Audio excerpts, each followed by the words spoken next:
CRPF के इस power मंच को मैं सत प्रणाम करता हूँ। आदरणीय डीआईजी साहब और अधिकारीगण और आप सभी को मैं बहुत बहुत साधुवाद और प्रणाम करता हूँ। मित्रों, एक खास मौका था और मैंने आज तक कितनी बार कोशिश की कि मैं समय से पहुँच जाऊँ, लेकिन मेरी परेशानी यह है कि मैं समय से कहीं आज तक नहीं पहुँचा। अगर मैं समय से स्कूल पहुँच गया होता तो मैं भी हो सकता था कि डीआईजी साहब के बराबर में कोई अफसर बन गया होता, लेकिन मैं जब स्कूल बंद हो जाया करता था, गेट बंद हो जाया करता था, तो 15 मिनट बाद में स्कूल में पहुंचता था। हमारे भाई बहन सब टाइम से पहुंचते थे, वो इसलिए बड़े बन गए, लेकिन मुझे कभी बनना पड़ा, क्योंकि यही ऐसा कहा है कि जो थोड़ा सा कम पढ़ा लिखा बच्चा है, जो ज्यादा संवेदनशील होता है, वो कर लेता है। लेकिन रजनीश त्यागीराज जी का मैं अनुशासन, उनकी विशेषता अगर मैं गिनाने चलूं तो मुझे हो सकता है कि आप ये कहेंगे यार 1 घंटा हो गया, 2 घंटा हो गया, फिर हो सकता है पूरा दिन बीत जाए। मेरी बहुत ज्यादा पुरानी दोस्ती नहीं है रजनीश त्यागी जी से, मेरा करीब 3 साल का परिचय है, और वो परिचय भी इनसे नहीं हुआ था, इनकी रचना से हुआ था। जो रचना मुझे अच्छी लग जाती है वो मैं उसके जो रचनाकार है मैं उसे ढूंढ ही लेता हूँ। तो ऐसे रजनीश त्यागीराज जी की आज पुस्तक विमोचन, राजे इश्क और कलामे राज, ऐसी 2 महत्वपूर्ण पुस्तकों का आज विमोचन हुआ है। मुझे ये बहुत बहुत प्रणाम करता हूँ और बहुत बहुत बधाइयाँ देता हूँ। राजे दिलीर की जो पहली पुस्तक है वो मैंने पूरी पढ़ी है, उसमें मुझे 4 पंक्तियां अच्छी लगी और इनसे फिर मेरा मिलना हुआ कि मेरी हसरत नहीं उड़कर के सूरज का बदन चूमूं।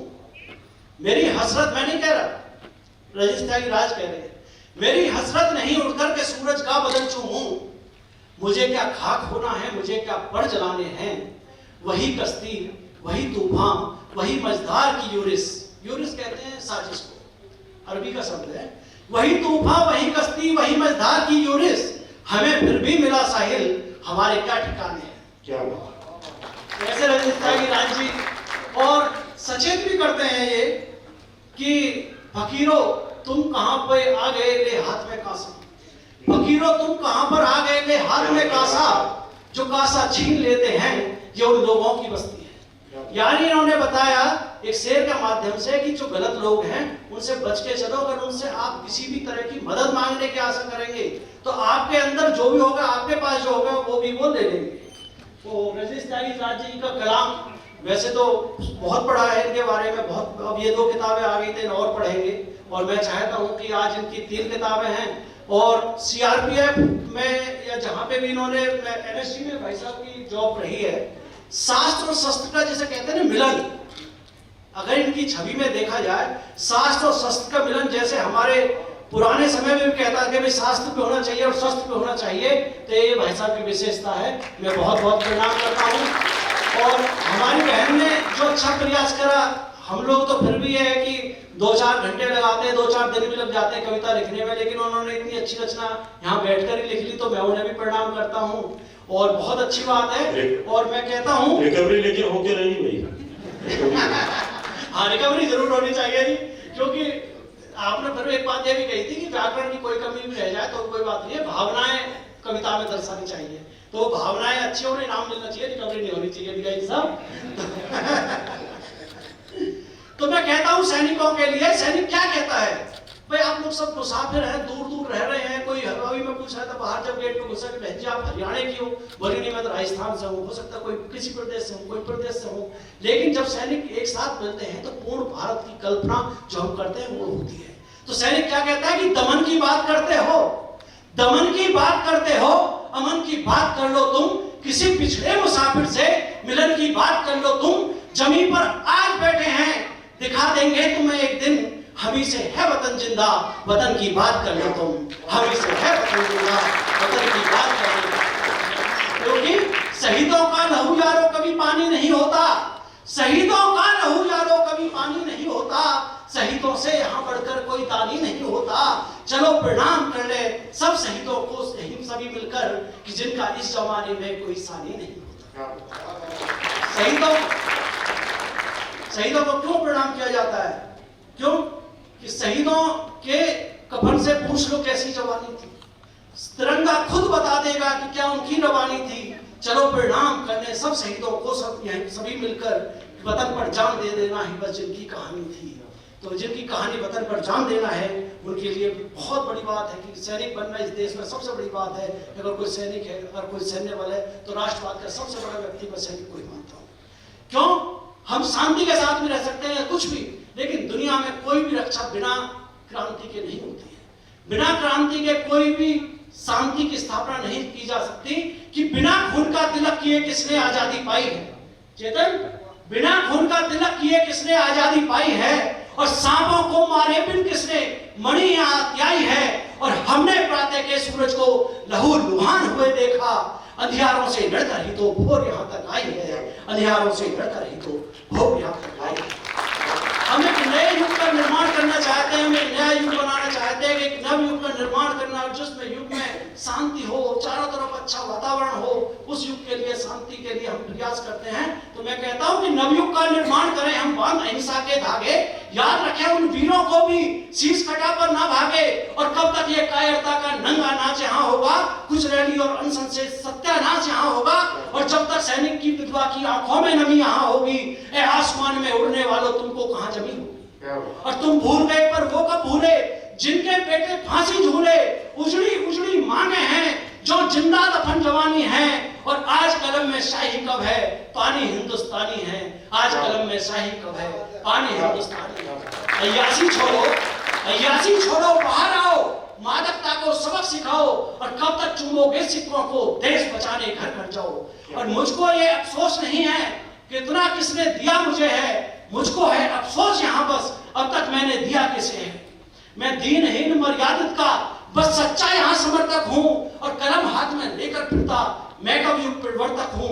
युग बोल उठा, मैं बोल उठा, युग मौन रहा, मैं मौन रहा। जैसी है युग की अभिलाषा, वैसी ही मेरी भाषा।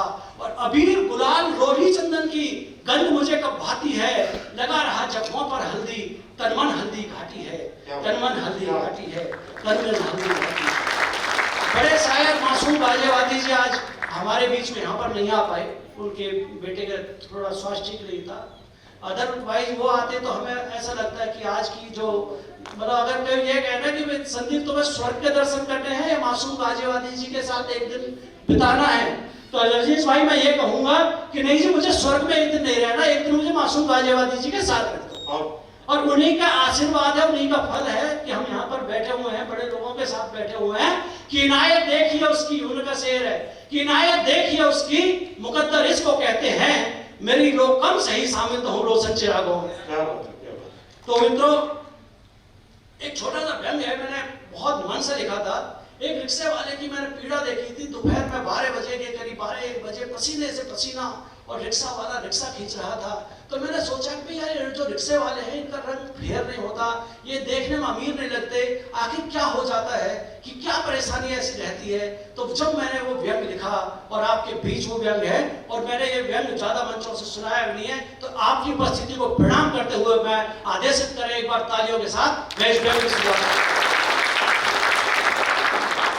हम फार्मा में काम करते हैं। कई बार क्या है कि हम रक्तदान शिविर भी लगाते हैं, कई बार खून चेक भी करते हैं, बहुत सारे काम करते हैं। तो एक बार ऐसे ही हमने एक शिविर लगाया, रक्तदान शिविर, और वो रक्तदान शिविर था जब कारगिल की वार हुई थी। उस समय मैं भी बहुत जवान था, मुझे भी उमंग थी कि भाई कारगिल में मैं वहां पर सीमा पर बेशक नहीं लड़ा, लेकिन मैं देश में कहीं ना कहीं कुछ ऐसा करूं। तो मैंने एक बहुत बड़ा रक्तदान शिविर करवाया, और उस रक्तदान शिविर की जो पीड़ा है वहां से उठाकर इस व्यंग की शुरुआत होती है कि घायल सैनिकों के उपचार के लिए हमने रक्तदान शिविर लगाया, मगर एक भी अधिकारी व्यापारी उस रक्तदान शिविर में नहीं आया। इतने में आई रिक्शे वालों की टोली, और पूरी टोली हमारे सम्मुख आकर एक स्वर में बोली, भाई साहब हमारे शरीर का सारा खून निकाल लो, और जितनी जल्दी हो सके घायल सैनिकों के शरीर में डाल दो, और जितनी जल्दी हो सके घायल सैनिकों के शरीर में डाल दो। यह सुनकर मैंने एक एक करके सभी रिक्शे वालों को सुई लगाई। अफसोस, सुई किसी भी रिक्शे वाले से एक बूंद खून नहीं निकाल पाई। यह देखकर मैं घबराया। मैंने सबसे बुजुर्ग रिक्शे वाले को पास बुलाया और समझाया कि मानता हूं आप में देशभक्ति का बहुत अधिक जुनून है, पर क्या करूं, आप किसी में भी तो नहीं एक बूंद खून है। लगता है आपको खून बनने के लिए जरा भी सुकून नहीं मिलता है। और भाई साहब जवाब सुन लेना उस रिक्शे वाले का कि लगता है आपको खून बनने के लिए जरा भी सुकून नहीं मिलता है। इतना सुनते ही वो बुजुर्ग रिक्शा वाला बोला, भाई साहब रिक्शा डीजल पेट्रोल से नहीं, हमारे खून से चलता है, हमारे खून से चलता है, हमारे खून से चलता है। और मासूम साहब की उपस्थिति को मैं प्रणाम करता हूँ। दोस्तों, जैसे इनकी शिक्षा पर शायरी है कि जो एक व्यक्ति को एक शिक्षा की तरफ ले जाते हैं। बहुत सारी शादियों में आपने देखा होगा कि आज जब 3,000 रुपये प्लेट, 5,000 रुपये प्लेट, हो सकता है और ज्यादा महंगी भी प्लेट होती हो, तो पहले जो हमारे गांवों में शादियां होती थी उनमें क्या करते थे कि जो भी लोग आते थे सब खाना खाते थे, भूखा कोई भी शादी से नहीं जाता था, कोई बाजे वाला हो, कोई लाइट वाला हो। लेकिन एक नया ट्रेंड शुरू हो गया और उस पर उन्होंने जो 4 पंक्ति लिखी, पूरे देश में उबाल आ गया। लोग शादी में आने से पहले वो जो बच्चे बत्तियां उठाते हैं, लाइट उठाते हैं, उनसे भी कहते हैं तुम भी खाना खा लो। जहां हम करोड़ों खर्च कर देते हैं, वहां पर हम हजारों के लिए, कोई हमारी शादी से, हमारी ब्याह से कोई भूखा जाता था, उसी पीड़ा पर उन्होंने लिखा कि खुशी से झूम साहब, खुशी से झूमती बारात को छोड़ो, उन्हें देखो कि जिनको नाच गाने का बहाना तक नहीं मिलता, और बारातों में जो अक्सर रोशनी का बोझ ढोते हैं, उन्हीं बच्चों को बारातों में खाना तक। क्या बात है, क्या मैं हर मंच से कहा करता हूँ कि आप उन बच्चों को खाना जरूर खिलाएं। और अब समय की व्यस्तताएं हैं, बड़े भाई रजनीश त्यागीराज जी देश के बड़े शायर हैं, उन्हें भी सुनना है। अच्छा, अभी रियाजी साहब ने ये कहा था कि वे हमारे एक कवि और रहे, लेकिन जो कवियों के भी कवि हैं, उस्ताद शायर हैं, रजनीश त्यागीराज जी भी हमारे बीच में हैं। मैं बहुत बहुत प्रणाम करता हूँ। बहुत अच्छा कार्यक्रम रहा और आप लोगों की उपस्थिति को मैं पुनः प्रणाम करते हुए और रजनीश त्यागीराज जी को इस दोनों पुस्तक के लिए बहुत बहुत बधाई देता हूँ। जय हिंद, जय भारत।